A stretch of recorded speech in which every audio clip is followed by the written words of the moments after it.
नमस्कार, स्वागत है आप सभी का द फैक्ट इंडिया पर और मैं हूं आपके साथ पूजा जाधव। राजस्थान में छात्र संघ चुनाव का मुद्दा बहुत लंबे समय से चर्चा में। 2023 में अशोक गहलोत ने इन चुनावों पर रोक लगा दी, लेकिन अब इन चुनावों की दोबारा से बहाली को लेकर कोर्ट में केस चल रहा है।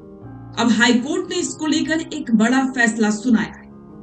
अब इस फैसले से छात्र संघ चुनाव पर क्या असर होगा, देखिए इस वीडियो में। राज्य सरकार की विशेष अपील पर सुनवाई करते हुए जस्टिस सुदेश बंसल और जस्टिस मनीष शर्मा की बेंच ने ये अहम आदेश दिया।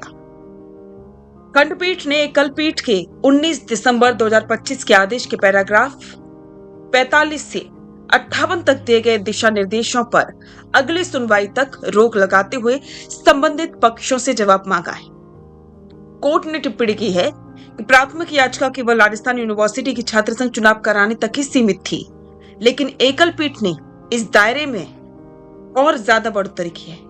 राज्य सरकार विश्वविद्यालय प्रशासन और चुनाव प्रक्रिया के संबंध में बहुत व्यापक निर्देश दे दिए थे। एकल पीठ ने चुनावों के संचालन को सुचारू बनाने और शैक्षणिक गतिविधियों में बाधा न आने देने के उद्देश्य से कुछ कड़े कदम सुझाए थे, जिनमें शामिल थे हर शैक्षणिक सत्र के मार्च महीने में अनिवार्य रूप से चुनाव कैलेंडर जारी करना, एक स्टूडेंट यूनियन इलेक्शन बोर्ड या विशेष समिति का गठन करना, एक बार चुनाव कैलेंडर जारी होने के बाद बिना किसी ठोस या उचित कारण के उसमें कोई बदलाव न करना। राज्य सरकार की ओर से पैरवी करते हुए महाधिवक्ता राजेंद्र प्रसाद ने कलपीठ के आदेश को चुनौती दी और कोर्ट के सामने तर्क रखे। मूल याचिका सिर्फ एक यूनिवर्सिटी के चुनाव तक सीमित थी, लेकिन निर्देश व्यापक जनहित से जुड़े हुए दिए गए थे। अगर ये जनहित का मामला था तो इसे PIL के रूप में आना चाहिए था। चुनाव आयोग की इस मामले में पक्षकार बनाए बिना ही उस पर निर्देश जारी कर दिए गए, जो उचित नहीं है। ये दिशा निर्देश राजस्थान के 50 से अधिक विश्वविद्यालयों पर लागू हो रहे थे, जो कि मूल याचिका के अधिकार क्षेत्र से बिल्कुल बाहर था। हाईकोर्ट की खंडपीठ ने सरकार की उन दलीलों को सुनने के बाद याचिकाकर्ता, छात्र, जयराव व अन्य संबंधित पक्षों को नोटिस जारी करके जवाब तलब किया है।